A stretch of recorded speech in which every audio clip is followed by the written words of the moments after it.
Commander Vex Thul stood 8 feet tall on the bridge of his warship. His green scales caught the red light from the control panels. Sharp teeth filled his mouth as he smiled. Today would be another easy victory for the hegemony. The massive ship called Kethmaran moved through space like a metal mountain. It was 3 miles long and carried enough weapons to destroy planets.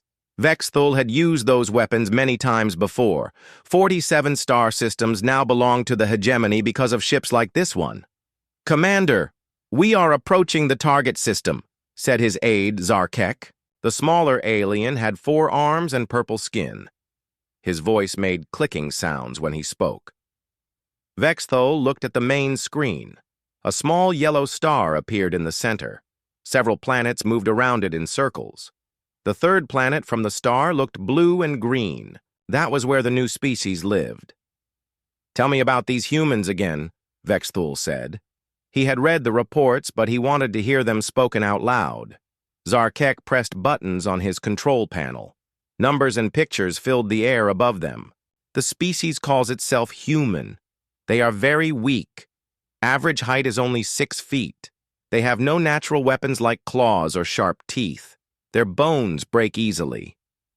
Vex Thul laughed. It sounded like rocks grinding together. "What about their technology?" "Very poor, Commander. Their fastest ships barely reach half the speed of light. Their weapons use simple explosives and metal bullets. They have not even learned to create artificial gravity on their ships." The commander walked to the big window at the front of the bridge. Space looked back at him, cold and empty. Soon it would be filled with the wreckage of human ships. "How many ships do they have?" he asked. "Our scouts counted less than 50 combat vessels in their entire fleet. Most are very small. The largest is only 800 feet long." Vex Thul's aide brought up more pictures. The human ships looked like metal toys compared to the Kethmaran. They had strange designs with too many windows and unusual shapes. Nothing like the solid, powerful warships of the hegemony. "They do have one interesting habit," Zarkek continued. "Every human carries a small glowing rectangle. They look at these rectangles constantly. They touch them with their fingers and seem to communicate through them." "Primitive communication devices," Vex Thul said. "Probably used to coordinate their simple activities." The bridge crew prepared for battle. Red lights flashed as weapons systems came online. The ship's artificial intelligence began running combat programs. Everything was automatic and perfect, just like it had been in 47 other star systems. "Commander, we are detecting the human fleet," called out the weapons officer. 12 ships are moving to intercept us." Vex Thul looked at the tactical display. 12 tiny dots moved slowly toward his massive fleet of 30 warships. It would be over in minutes. "Begin standard subjugation protocol," he ordered. "Send the surrender demand." A communication beam shot toward the human ships. The message was simple and had worked every time before. "Surrender now or be destroyed. Your system belongs to the hegemony." The response came back quickly. A human voice spoke in their strange language. The ship's computer translated the words, "This is Captain Sarah Chen of the Earth Defense Fleet. We decline your generous offer. Please turn around and go home." The bridge crew laughed. It was always amusing when new species tried to act brave. "Target their largest ship," Vex Thul commanded. "Fire 1 plasma burst. Show them what real power looks like." The weapons officer pressed the firing button. Nothing happened. He pressed it again. Still nothing. "Sir, the plasma cannons are not responding," the weapons officer said. His voice sounded confused. Vex Thul walked over to the weapons station. The control panel showed green lights. Everything appeared normal. "Run a diagnostic check." The weapons officer's fingers moved quickly over his controls. "Diagnostic shows all systems are working perfectly, but the weapons will not fire." "Switch to kinetic bombardment," Vex Thul ordered. The weapons officer tried different controls. "Kinetic systems are also not responding, Commander." A new alarm started beeping. The navigation officer looked up from his station with worry in his eyes. "Sir, Our navigation system is showing impossible readings. According to the computer, we are somehow moving in 17 different directions at the same time. More alarms joined the first. The engine officer reported that the main drive was running at negative power levels. The communications officer said their long-range transmitters were trying to send messages to coordinates that did not exist in normal space. "What is happening to my ship?" Vex Thul roared. The science officer, a thin alien with 6 eyes, studied his instruments carefully. "Commander, I am detecting unusual electromagnetic patterns coming from the human vessels. The patterns are very complex and seem to be changing our computer systems." "How is that possible?" "Our computer security has never been broken." "I do not know, sir. The humans appear to be using some kind of advanced digital warfare we have never encountered." On the main screen, the human ships continued their slow approach. They did not look threatening. They were not firing weapons or sending attack signals. They just moved forward calmly while the mighty Keth Moran fell apart around its crew. Vexthol tried to contact the other ships in his fleet. The communication system made strange musical sounds instead of connecting him to his captains. When he finally reached the ship called Deathmock, its captain sounded panicked. "Commander Vexthol, our entire weapons grid has shut down. Our engines are operating in reverse. Our life support systems are playing something called elevator music instead of providing air." Similar reports came from every ship in the fleet. The pride of the hegemony military was being destroyed without a single shot being fired. "Sir," the communications officer called out, "we are receiving another message from the humans." "Put it on the main speaker." The same calm voice from before filled the bridge. "This is Captain Chen again. We notice you're having some technical difficulties. Would you like us to send over a repair team? We're pretty good with computers." Vex Thul stared at the screen. In his long military career, he had never seen anything like this. The humans were offering to help fix the very systems they had somehow broken. "How are they doing this?" he whispered. The science officer looked up from his instruments. "Commander, I think those glowing rectangles are not simple communication devices. They appear to be incredibly advanced computer terminals. Each human ship is generating thousands of different digital signals." "Impossible. Our intelligence reports said their technology was primitive." "Perhaps our intelligence was wrong, sir." Vex Thul looked out at the human fleet again. The small ships continued their approach. They moved with confidence, as if they owned the space around them. Behind them, the blue and green planet seemed to glow with some kind of inner light. For the first time in his military career, Commander Vex Thul began to understand that he might have made a terrible mistake. Captain Sarah Chen sat in her command chair and took another sip of coffee. The bridge of the digital frontier looked nothing like the warships of the hegemony. Instead of dark metal and red lights, it had comfortable chairs and large screens everywhere. Crew members sat at workstations that looked more like office desks than military controls. "How are we doing, Marcus?" Sarah asked. A 17-year-old boy with messy brown hair looked up from his laptop. He wore a T-shirt with a picture of a cat on it. "Pretty good, Captain. I've rooted their firewall and I'm inside their main systems now. Want me to make their ships play music instead of shooting at us?" Sarah smiled. "Not yet. Let's see what else we can do first." Around the bridge, her crew worked quietly at their computers. They did not look like soldiers. Most wore normal clothes. Some had earbuds in and listened to music while they worked. A few were eating snacks. "Their computer security is really old," said Lisa, a woman in her 20s with bright blue hair. "It's like they built everything 1,000 years ago and never updated it." "That's probably exactly what they did," replied Tom, an older man with glasses. "These aliens seem to think that if something works, you never change it." Sarah watched the alien fleet on her main screen. The huge ships were spinning slowly in space. Some were flashing lights in random patterns. Others were trying to fly in circles but could not control their engines properly.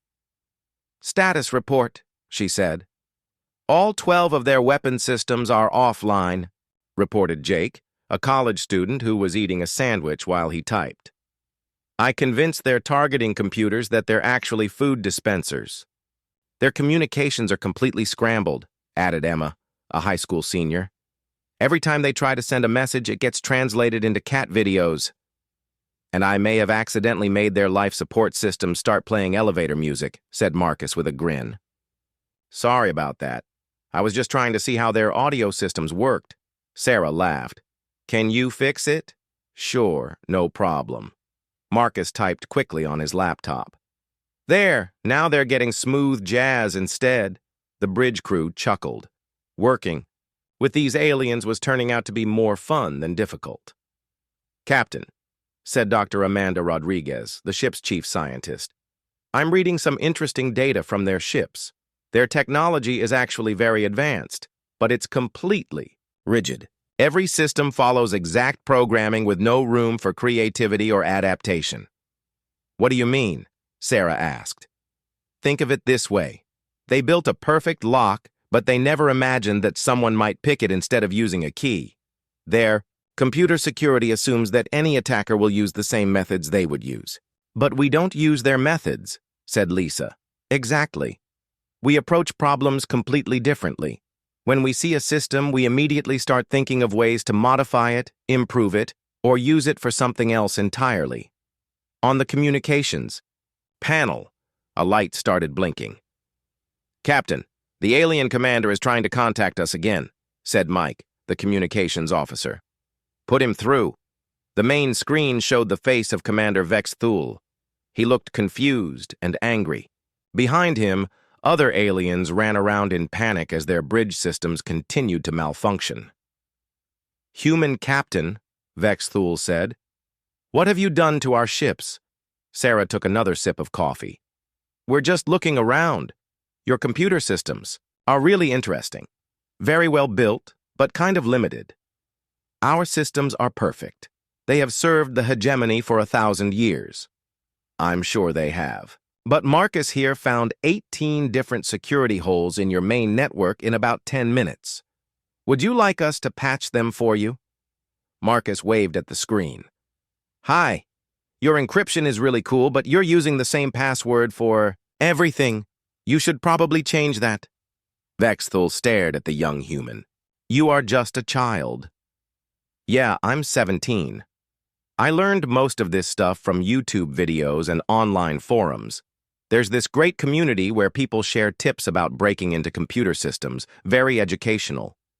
YouTube? Forums? What are these things? Sarah leaned forward. Commander, I think there's been a misunderstanding. You seem to think we're a primitive species, but you're judging us by the wrong things. Our strength isn't in big muscles or powerful weapons. It's in how we think and solve problems.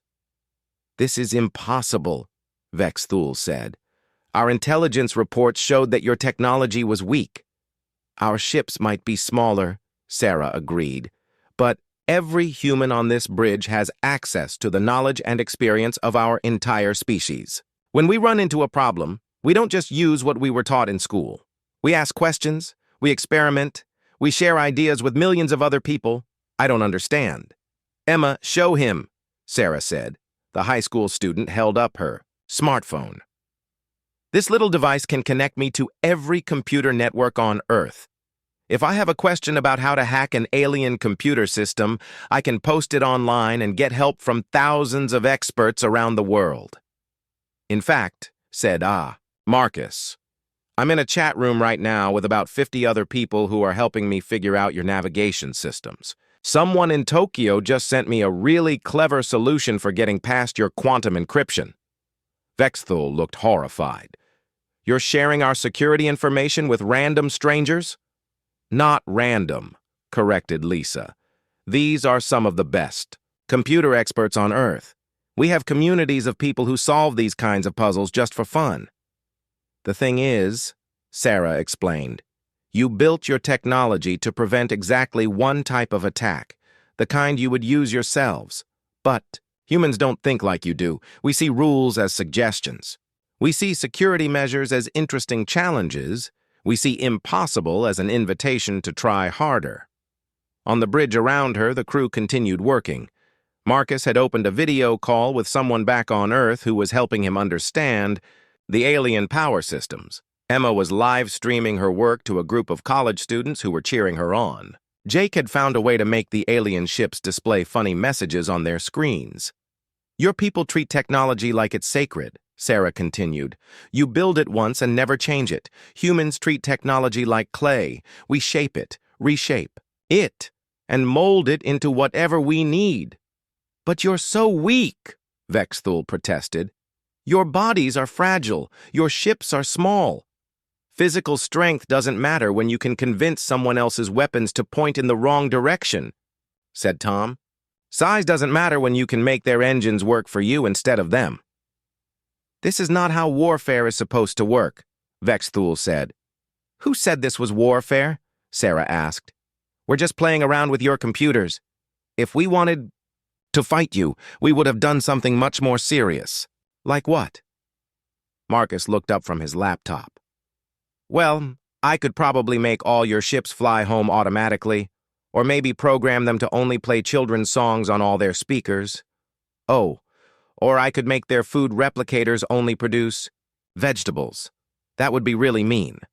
The alien commander stared at the young human in disbelief. The idea that a teenager could control his entire fleet with a simple laptop was beyond his understanding. Captain Chen, Vexthul said slowly, what do you want from us? Sarah finished her coffee and set the cup down. Honestly, we just want you to leave us alone. We're happy to share our technology and knowledge with anyone who's interested, but we don't like bullies. And if we refuse? Sarah looked around her bridge. Her crew was having fun. They were solving interesting puzzles and learning about alien technology. None of them looked worried or scared. Then I guess we'll have to get creative, she said with a smile. Chief Engineer Elena Vasquez crawled out from under an alien power core with grease on her hands and a big smile on her face. The device hummed with new energy, connected to 3 different Earth computers and what looked like a microwave oven from the ship's kitchen. There we go, she said to the group of alien engineers standing around her. Your power output just increased by 40%. The aliens stared at the strange combination of technologies.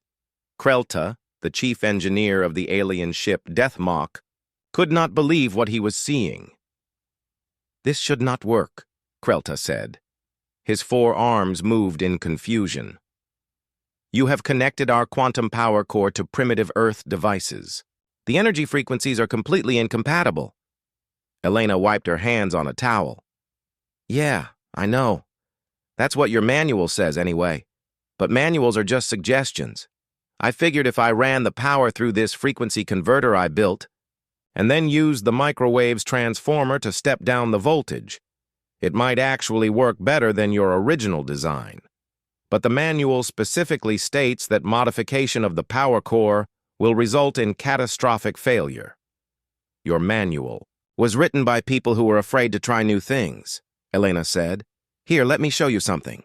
She pulled out her tablet and connected it to the alien power core with a cable she had made from spare parts. Numbers and charts appeared on the screen. See this? Your power core was running at about 60% efficiency. That's pretty good, but not great. The problem is that your energy routing system was designed to be absolutely safe, which means it wastes a lot of power on redundant safeguards. Elena pointed to different parts of her jury-rigged system. By adding these Earth components, I've created a feedback loop that actually uses the waste energy. It's like turning your car's exhaust into extra fuel. Krelta studied the readings carefully. The efficiency increase is remarkable. But how did you know this would work? I didn't, Elena admitted. I just tried it to see what would happen. That's how humans approach most problems. We experiment, we test things, and we learn from what works and what doesn't. But what if it had exploded? Elena shrugged. Then I would have learned that it doesn't work that way, and I would have tried something else. The key is to fail fast and fail safely. Across the ship, similar scenes were playing out everywhere. Human engineers and technicians were working alongside confused alien crew members, taking apart systems that had worked the same way for centuries and rebuilding them in new and impossible ways. In the weapons bay, a human teenager named Alex had convinced the alien targeting system to play video games instead of calculating firing solutions. The aliens watched in amazement as their most advanced military computer learned to play Tetris. This targeting computer has an incredible processing speed, Alex explained to the alien weapons officer. But you're only using it for simple math. It's like having a sports car and only driving it in the parking lot. The targeting computer is designed specifically for weapons targeting, the alien replied. It cannot do other tasks. Says who? Alex asked. He typed commands into his laptop, which was now connected to the alien system with a cable made from charging cords and paper clips. Look, I've taught it to run 17 different programs at the same time. It can target weapons, play games, calculate navigation routes, and even compose music. As if to prove his point, the targeting computer began playing a cheerful melody while displaying its weapons readiness status. The computer seems happy, the alien weapons officer said with confusion. Well, yeah, it's finally getting to use its full potential instead of just doing the same boring calculations over and over. In the medical bay, Dr. Amanda Rodriguez was working with alien medical devices that had been designed to treat only specific alien species.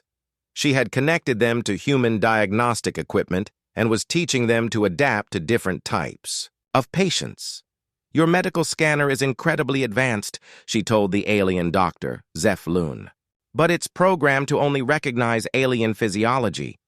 With a few modifications, we can make it work on any species. Impossible. Each species requires completely different medical protocols. Amanda pulled up a holographic display showing both human and alien anatomy. Look, the basic principles are the same. Hearts pump blood, lungs process oxygen, brains control everything. The details are different, but the core functions are universal. She showed Zeph Loon how she had reprogrammed the scanner to look for general patterns instead of specific alien characteristics. Now it can diagnose any carbon-based life form. It might not know exactly what species it's looking at, but it can tell if something is wrong and suggest treatments. This is revolutionary, Zeph Loon said. Our medical knowledge has been limited to our own species for thousands of years. That's because you've been thinking inside the box, Amanda replied. Humans learned a long time ago that the best solutions often come from combining ideas from completely different fields. Back on the bridge of the digital frontier, Captain Sarah Chen was receiving reports from all over the alien fleet. Her engineering teams had improved power efficiency on every ship. Her computer specialists had upgraded navigation systems that now calculated routes faster than ever before. Her medical teams had revolutionized alien healthcare. Captain, said Marcus, still working at his laptop, I think I figured out how their faster-than-light communication works. It's really clever, but they're only using it for simple messages. What do you mean? Well, they can send information instantly across thousands of light years, but they only use it for things like attack coordinates and status reports. I bet we could use the same technology to stream movies or play online games across the galaxy. Sarah laughed. Marcus, I think you might have just invented galactic internet. Cool. Should I set up a server? Meanwhile, on the alien flagship Keth Moran, Commander Vex Thul was receiving increasingly strange reports from his fleet. Sir, said his aide Zarkek, the ship Kethvar reports that their engines are now running at 130% efficiency. Somehow the humans have made them faster than factory specifications. How is that possible? The human engineer said that the safety limits were too conservative and that the engines could handle much more power if they were properly calibrated. More reports came in. The ship Nethgol now had weapons that could target multiple enemies simultaneously. The ship Yethdok had medical systems that could treat injuries in half the time. Every vessel in the fleet had been improved in ways their builders never imagined. Commander, the science officer reported, I have been analyzing the human modifications. In every case, they have taken our existing technology and found ways to make it more efficient, more flexible, or more powerful. But our technology was already perfect. That is what we believed, sir. But the humans seem to think that nothing is ever truly finished. They see every piece of technology as a starting point for something better. Vexthul looked at his bridge crew. For the first time in his life, he began to question everything he had been taught about warfare, technology, and the nature of strength itself. "Sir," Zarkek said quietly, "what are your orders?" Vexthul stared at the human ships on his main screen. They had not fired a single weapon, but they had completely defeated his fleet. More than that, they had made his ships better than they had ever been before. "I think," he said slowly, "we need to learn more about these humans." Commander Vexthul stood in the communication center of his flagship, watching something that made no sense to him. On the main screen, thousands of small windows showed humans all over Earth talking to each other. They were sharing ideas, asking questions, and solving problems together in real time. "Explain this to me again," he said to his communication officer. "Sir, when we intercepted their global communication network, we expected to find military coordination or government orders. Instead, we found this." The officer gestured at the screen. Millions of humans talking about everything and nothing at the same time. Vexthul watched as a human grandmother in one window explained how to fix a broken computer to a teenager on the other side of the planet. In another window, a group of children were teaching alien words to adults who had never left their home city. "This makes no sense," Vexthul said.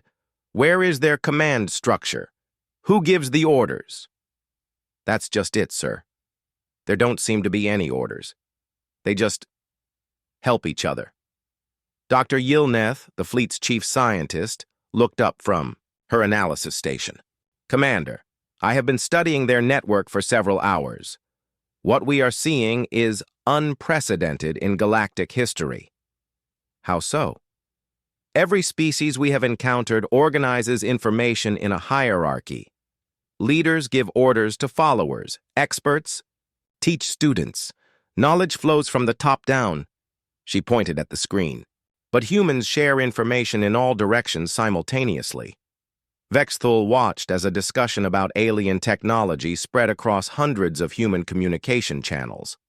A construction worker suggested an idea that was improved by a college professor, then modified by a retired engineer, then tested by a high school student.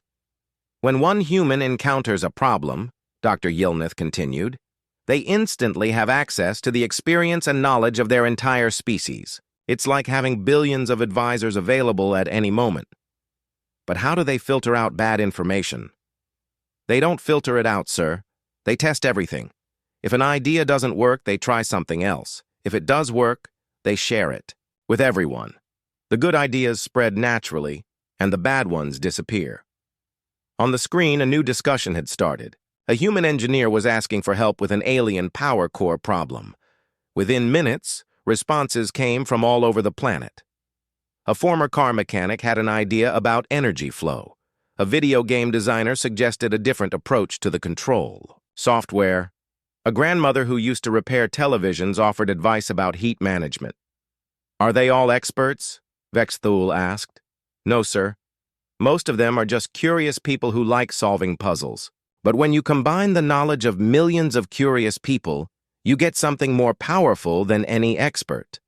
The commander watched as the humans quickly developed 3 different solutions to the power core problem. They tested all 3 approaches, combined the best parts of each, and created a solution that none of them could have developed alone. "This is how they defeated our computer systems," he realized. "Not through superior individual skill, but through collective intelligence." "Exactly, sir.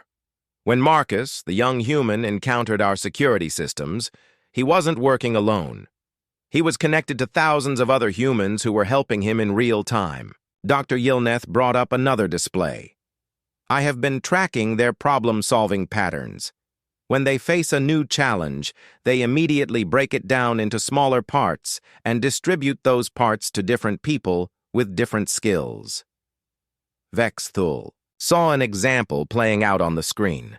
A group of humans was trying to understand how alien faster-than-light communication worked. One person analyzed the mathematics. Another studied the hardware design. A third person looked at the software protocols. A fourth person compared it to similar Earth technologies. Each person only understands part of the puzzle, Dr. Yilneth explained, but they share their pieces instantly with everyone else. The complete solution emerges from their collaboration. But this is chaos, Vexthul protested.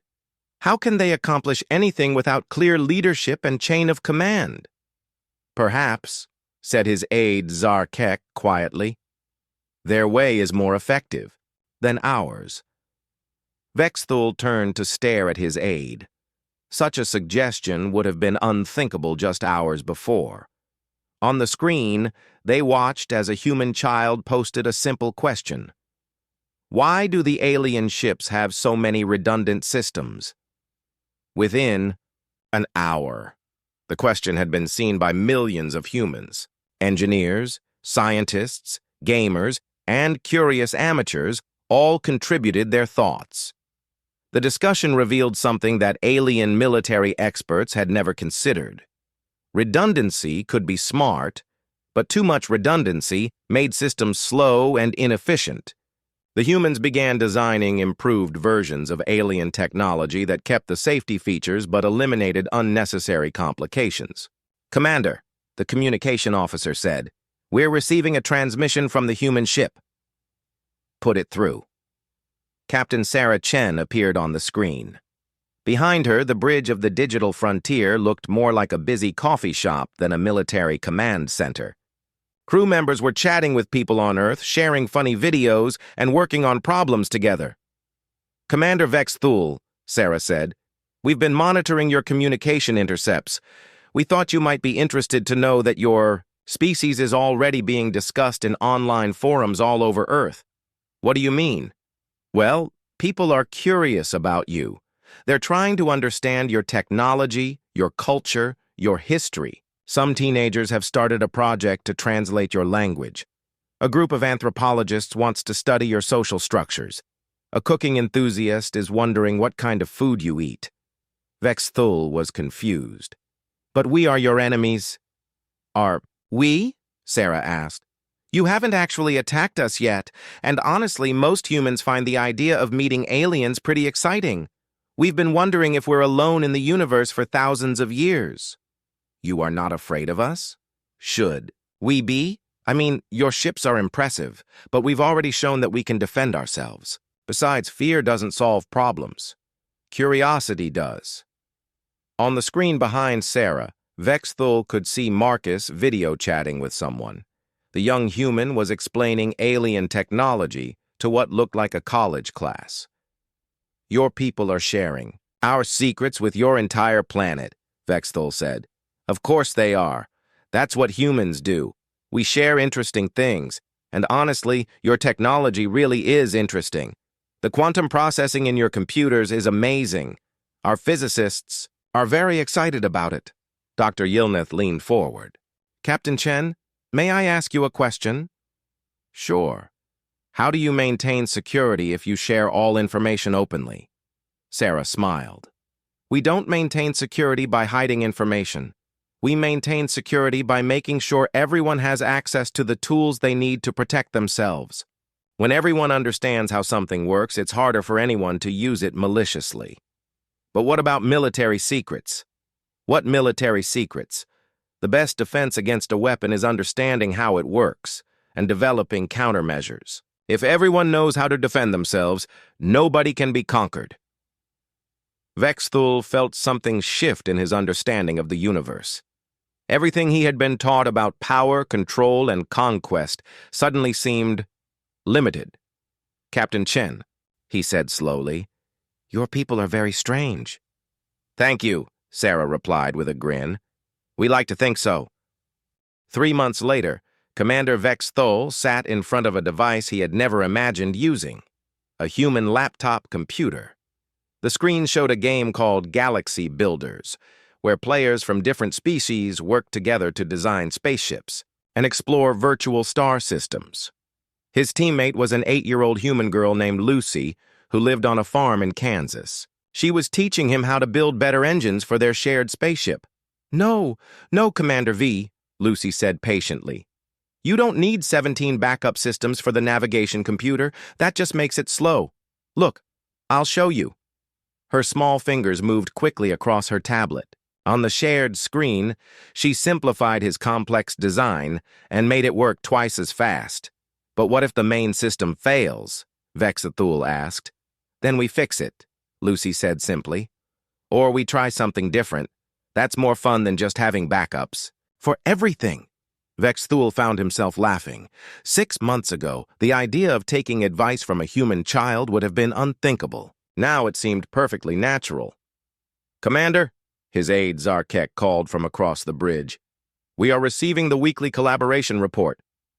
Vexathul closed his laptop and walked to the command center.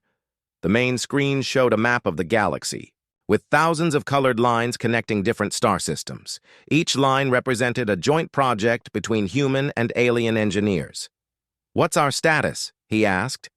"Remarkable progress, sir.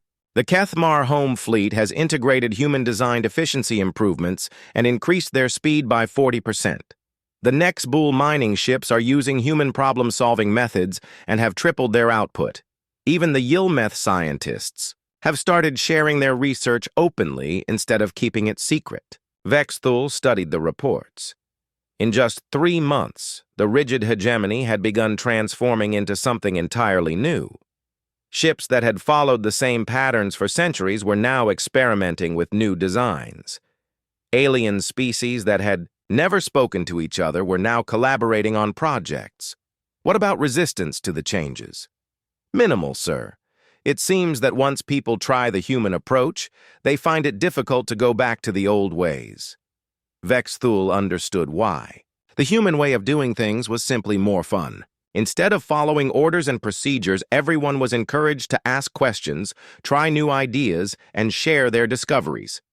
"Sir," the communications officer called out, "we have Captain Chen requesting a video conference." "Put her through." Sarah. Chen appeared on the screen. She was sitting in what looked like a classroom filled with both human and alien children. Behind her, a young Kethmar engineer was teaching human children how to build quantum computers using building blocks. "Commander," Sarah said, "I wanted to update you on the education exchange program. How is it progressing?" "Better than we hoped." It turns out that children from different species learn from each other really well. They don't have preconceptions about what's impossible or wrong. They just experiment and play together. On the screen, Vexathul could see a group of human and alien children working together to build a model spaceship. They were laughing and arguing and helping each other in the universal language of curiosity. "The adults are learning too," Sarah continued. "We've had alien engineers attending human universities and human students joining alien research projects. The knowledge sharing is incredible." "I have seen the reports," Vexathul said. "Your people have revolutionized our approach to technology development." "It's not just our approach anymore," Sarah pointed out. "It's becoming everyone's approach. When you share knowledge freely, everyone benefits." Dr. Yilmeth, who had been working closely with human scientists, joined the conversation. "Captain Chen, I wanted to thank you for introducing us to the concept of open source development. How has that been working out?" "Magnificently. We released the designs for our quantum processing systems to the galactic community, and within weeks we received hundreds of improvements and modifications from species across the galaxy. Our technology has advanced more in 3 months than it did in the previous century." Vexathul nodded. "The same is true for our military systems. When we stopped treating our technology as secret weapons and started sharing it openly, other species began contributing improvements instead of trying to steal or destroy it. Turns out that cooperation is more effective than competition," Sarah said with a smile. "But the most remarkable change," Dr. Yilmeth added, "is in our social structures. The rigid hierarchy of the hegemony is dissolving naturally. People are organizing themselves into collaborative networks instead of following top-down commands." Vexthul looked around his bridge. Half of his crew were now humans, and the other half were aliens from various species who had requested transfers to ships that used the human method of operations. Instead of silent efficiency, the bridge buzzed with conversation, questions, and shared problem-solving. "Commander," Marcus called out from his workstation. The young human had become the ship's chief digital systems specialist. "We're getting some interesting data from the Outer Rim territories." "What kind of data?" "Species that haven't been contacted by either humans or the hegemony are starting to develop their own versions of collaborative technology. It's like the idea is spreading naturally through space." Sarah leaned forward with interest.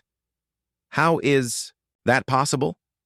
"Well," Marcus said, "it seems like once you show people that technology can be shared and improved rather than hoarded and protected, they start applying that principle to their own inventions. It's becoming a galactic movement." Dr. Yilneth brought up a star chart showing the spread of collaborative networks across the galaxy. "We are witnessing the emergence of a new type of civilization. Instead of empires built on conquest and control, we are seeing communities built on shared knowledge and mutual assistance. The old hegemony model is becoming obsolete," Vexthul admitted. "Why conquer a species when you can learn from them? Why hoard technology when sharing it makes everyone stronger?" "That's exactly what we hoped would happen," Sarah said. "Humans learned a long time ago that the best way to solve big problems is to get lots of different people working on them together." "Captain," said Lucy's voice from Vexthul's laptop, "are you coming back to finish our spaceship? I figured out how to make the engines work even better." Vexthul smiled. "Excuse me, everyone. I have important work to do." He returned to his laptop and rejoined the game. On the screen, Lucy had redesigned their virtual spaceship to be faster, more efficient, and more beautiful than anything the old hegemony had ever built. "How did you learn to do this?" he asked her. "I asked questions, I tried things, and I learned from other people," Lucy said. "That's what humans do. And now that's what everyone does." As Vexthul worked alongside the 8-year-old human to build impossible ships in a virtual galaxy, he realized that the real transformation wasn't in their technology or their social structures. It was in how they thought about problems. Humans had shown the galaxy that the best way to become powerful wasn't to defeat others, but to help them become powerful too. The best way to protect yourself wasn't to build bigger weapons, but to make sure everyone had what they needed to be safe and happy. Outside his ship's windows, space looked different now. Instead of empty darkness waiting to be conquered, it looked like an infinite playground where different species could explore, learn, and create together. The hegemony was dead. Something much better had taken its place. And it all started with a teenage boy with a laptop who thought alien computer security was an interesting puzzle to solve.